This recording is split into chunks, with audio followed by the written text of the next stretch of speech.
मुझे बहुत अफसोस है और मैंने आपको याद होगा कि बिज़नेस एडवाइज़री काउंसिल या कमेटी में जब हम बैठे हुए थे तो वहाँ भी मैंने गुजारिश की थी, जब बहुत ही मोहतरम अली ज़फ़र साहब ने कहा था कि हम बोलना चाहते हैं और आपने बड़ी फ़राख दिली से कहा था जी कि आप ज़रूर बोलिए और हमने एग्री किया था कि बोलिए। तो मैंने एक जुमला कहा था कि बोलिए भी और सुनिए भी, लेकिन वो बोले तो ज़रूर लेकिन सुना नहीं उन्होंने।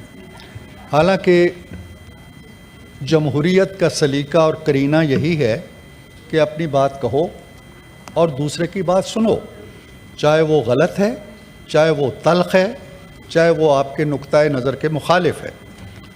हमने बड़े तहम्मुल से उनकी गुफ्तगू सुनी और मेरा ख़्याल है कि कुदरत का निज़ाम भी कुछ ऐसा ही है कि उसने एक ज़ुबान दी है और दो कान दिए हैं कि बोलो कम और सुनो ज़्यादा।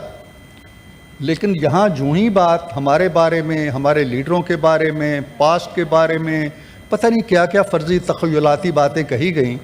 और जब हमारी बहुत मोहतरम कोलीग ने कुछ बातें ऐसी कहीं जो माजी से ताल्लुक़ हक़ाइक़ हैं, वो कोई अफसाने नहीं थे, कोई फ़र्ज़ी तख़य्युलाती बातें नहीं थी। क्या फरियाल गौहर साहिबा को चाँद रात को नहीं उठाया गया? फरियाला तारपुर साहिबा को, फरियाल तारपुर साहिबा को उठाया गया ना सर, चाँद रात को उठाया गया। और चाँद रात को उठाया गया, अस्पताल के डॉक्टर्स रोकते रह गए कि नहीं इनको अस्पताल में रखने की ज़रूरत है, लेकिन आपको उन्हें जेल में ले जाने की ज़रूरत थी।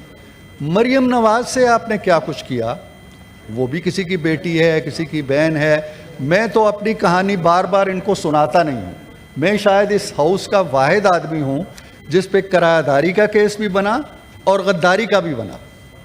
किरायादारी का इसलिए बना कि मैंने कोई घर था मेरा फर्जी जो कि मेरा नहीं था, उसमें कोई किराएदार आ गए और मैंने उनके कवायद थाने में जमा नहीं कराए।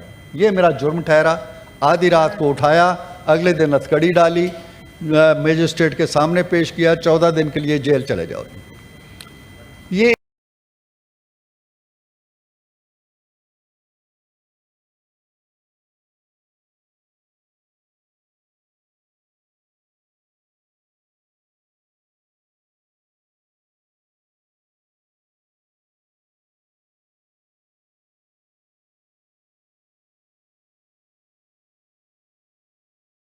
के दौर की कहानी है, 2019 की कहानी है, कोई बहुत पुरानी में जो कहते थे जी जो बोगे वो काटोगे। इन्हें काटने की तो याद है कि हम क्या काट रहे हैं, ये भूल गए हैं कि बोया क्या था हमने। वो काश्तकारी वाली जो इनका दौर है ना, उसको बुला बैठे हैं। काटने वाली फसल इनको याद है। ये कांटे जो आप काट रहे हैं ये अपने बोए हुए हैं आपके। तो वो गद्दारी का केस बन गया कि तुमने नवाज शरीफ की वो तकरीर क्यों सुनी।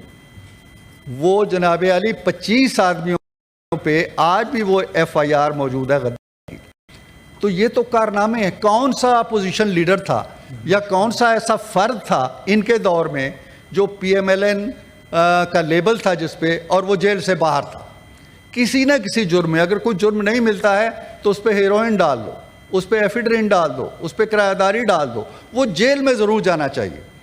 ये है वो फसल, ये है वो कारनामे, ये है वो नामा अमाल जो हम नहीं आपसे बदला ले रहे। मुकाफात अमल की एक आवाज़ आ रही है, ऊपर से आवाज़ आ रही है कि ये आपने किया था, अब भुगतो आप। हम नहीं चाहते, हमें कोई खुशी नहीं है इस बात की, लेकिन ये कहते हुए कि जैसा करोगे वैसा भरोगे। ये फरमाया मेरे दोस्त ने, अली ज़फ़र ने, और कहा कि जो बोगे वो काटोगे। पता नहीं किस दिल से ये बात कहते हैं ये कि भाई जो बोया आपने वो काट रहे हैं, ये सामने की बात है। और फिर जनाब अली नवाज शरीफ साहब जो हुकूमत में थे, जो वज़ीर आज़म थे, ये कहते हैं जी कि हमें ये हो गया तो हमें सज़ाएं हो गई तो हमें। भाई आपको सज़ा होती है एक छोटी अदालत से, आप हाई कोर्ट में चले जाते हैं अपील करने। आपको हाई कोर्ट में सुनवाई नहीं होती, आप सुप्रीम कोर्ट में चले जाते हैं। आपकी सुप्रीम कोर्ट में दिलजोई नहीं होती, आप कहते हैं जी कि हमने नज़रसानी दरख्वास्त करनी है। नवाज शरीफ का तो केस ही सुप्रीम कोर्ट से शुरू होता था और वहीं ख़त्म हो जाता था।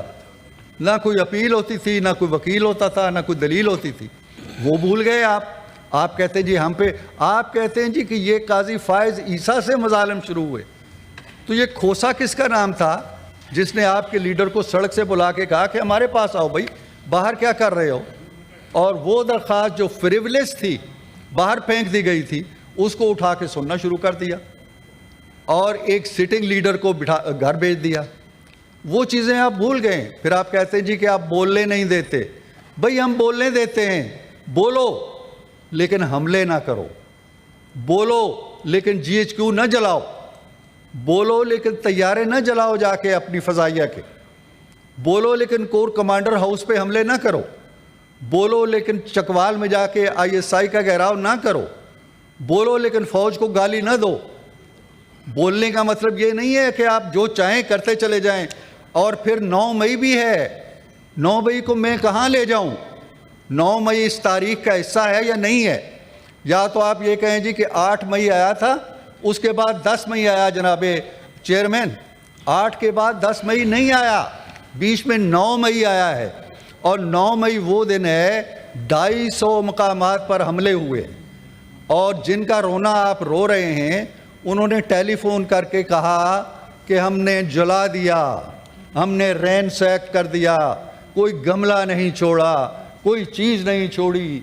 ये बातें रिकॉर्ड पे आई हुई हैं, बच्चे बच्चे ने सुनी हुई हैं।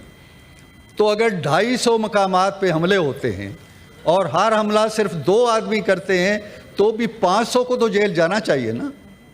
आप में से कितने हैं जिन्होंने इसकी मजम्मत की? असद कैसर साहब ने कल कहा, जनाबे चेयरमैन बड़े मोहतरम हैं, उन्होंने कहा जी कि हमारी सिर्फ एक गलती है कि हमने बाजवा साहब को एक्सटेंशन दी थी।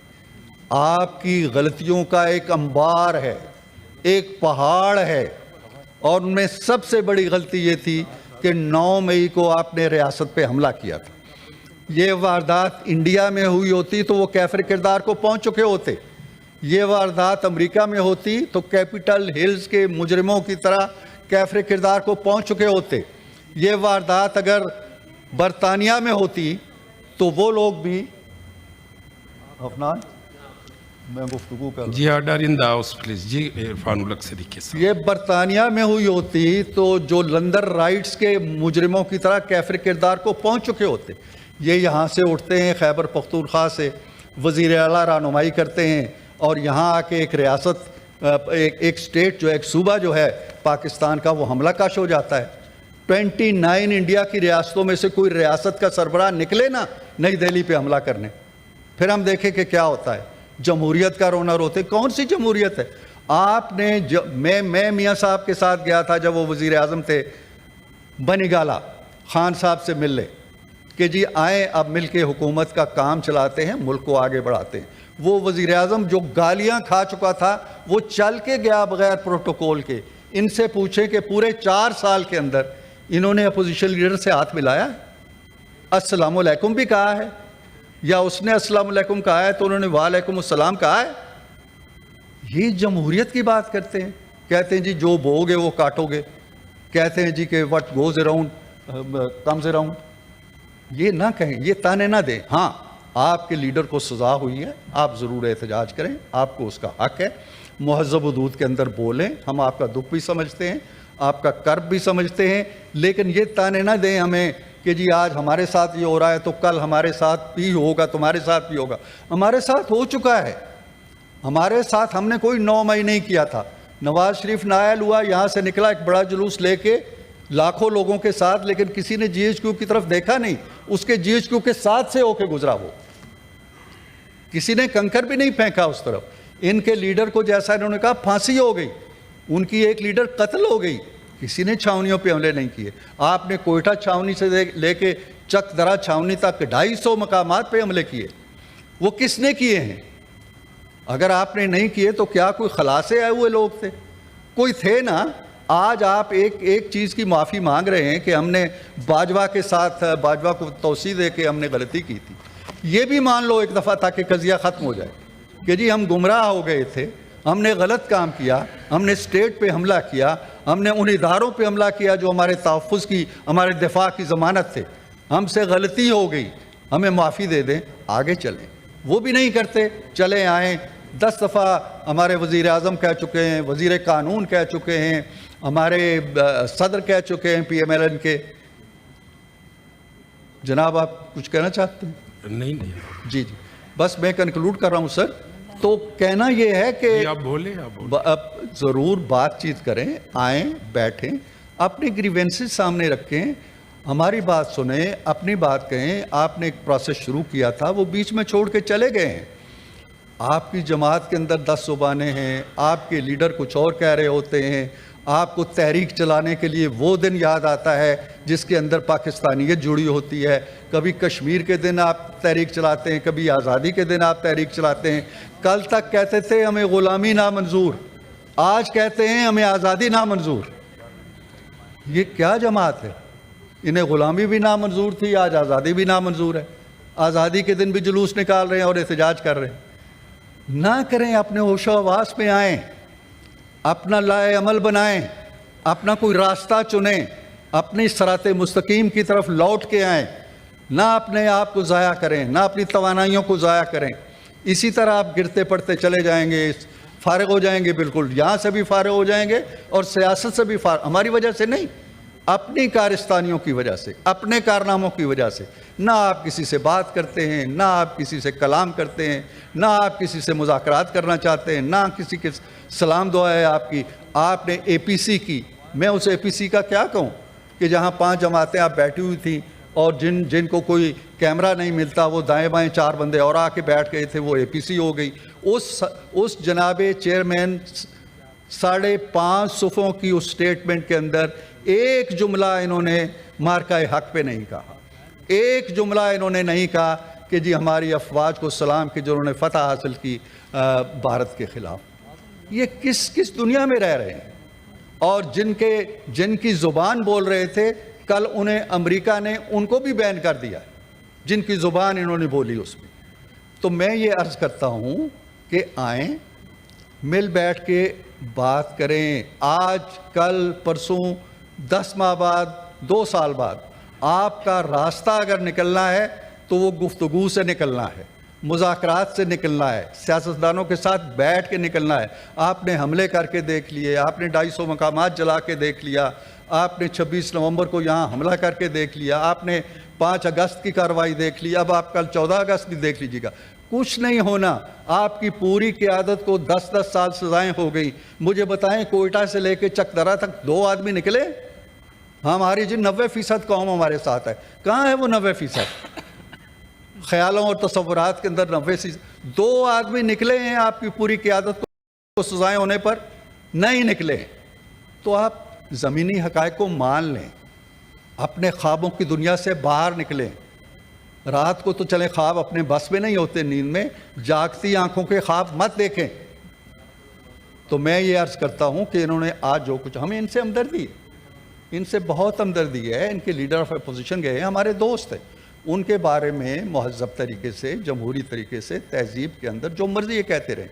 ये नहीं है कि वो बोलते रहें और हमारी लीडर बोलें, हमारी कोलीग बोलें और इन पर आवाज़ें भी कसे जाएँ और फिर वॉकआउट कर जाए। सुने, जब आप बोलने की कुदरत रखते हैं तो सुनने का हौसला भी पैदा करें। ये है जमहूरियत।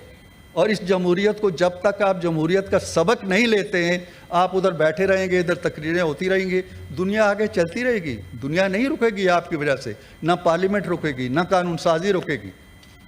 तो जनाब आली, मैं उनसे गुजारिश करता हूँ दस्तबस्ता, अगर वो वहाँ बैठे हैं, वो उसके अंदर आ जाएँ। सुने, अब तो अहमद वली भी आ गए हैं, माशाल्लाह बड़ी खूबसूरत तकरीर करेंगे, हम सब सुनेंगे, वो भी सुने। तो इन गुजारिशात के साथ मैं आपका बहुत शुक्रगुजार हूँ कि आपने मौका दिया। Thank you very much. जी, सेनेटर इरफान